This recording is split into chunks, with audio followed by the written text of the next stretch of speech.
Nous savons maintenant que préparer un cours ou un système d'enseignement-apprentissage passe par un long processus d'analyse des documents, la conception de ressources et le développement de supports dont le contrat pédagogique. Mais il ne suffit pas d'avoir bien préparé son cours pour prétendre bien le dispenser. Il faut maîtriser et diversifier les méthodes pédagogiques. En effet, il ne suffit pas de présenter le contenu aux apprenants, mais encore faut-il s'assurer que ces derniers ont réellement appris, car la finalité de l'activité pédagogique n'est pas l'enseignement, mais l'apprentissage. Toute la question est donc de savoir comment enseigner et bien enseigner pour que les étudiants apprennent réellement. En pédagogie, il est d'usage de distinguer 4 grandes méthodes pédagogiques.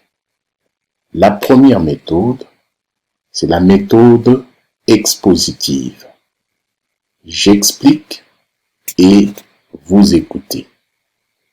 On l'appelle aussi la méthode transmissive ou la méthode passive ou encore la méthode magistrale. La deuxième méthode, on l'appelle la méthode interrogative. J'interroge et vous répondez. La troisième méthode, c'est la méthode démonstrative.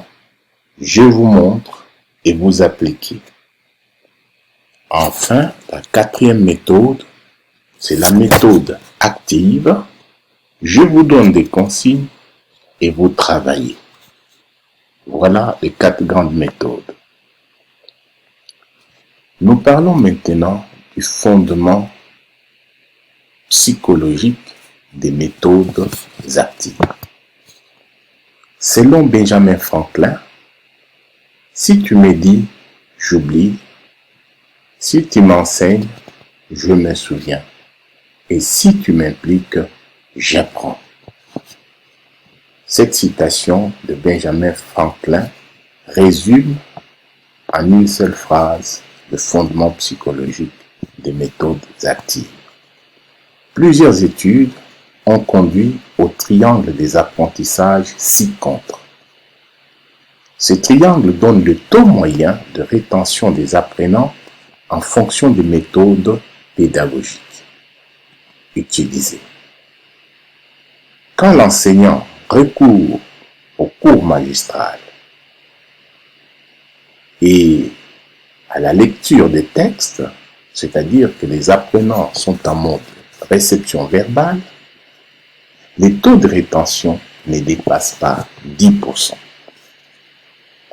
Lorsque l'enseignant ajoute l'audiovisuel et la démonstration, les taux de rétention passent à 30% car l'étudiant est en mode réception verbale et en mode réception visuelle.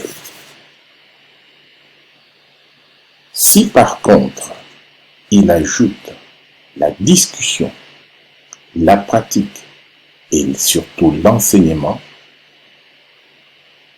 et que l'apprenant passe en mode action, le taux de rétention monte jusqu'à 90%.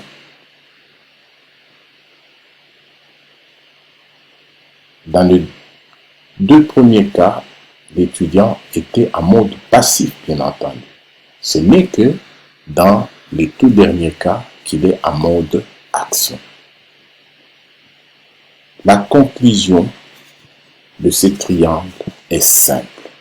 2 principes importants en enseignement. Il faut varier le plus possible les formules pédagogiques. Et la deuxième conclusion, il faut mettre les apprenants en action le plus souvent possible. D'où la notion de cours magistral interactif et des activités d'apprentissage. Désormais, il n'y aura plus de cours magistraux tout court et sans activité d'apprentissage.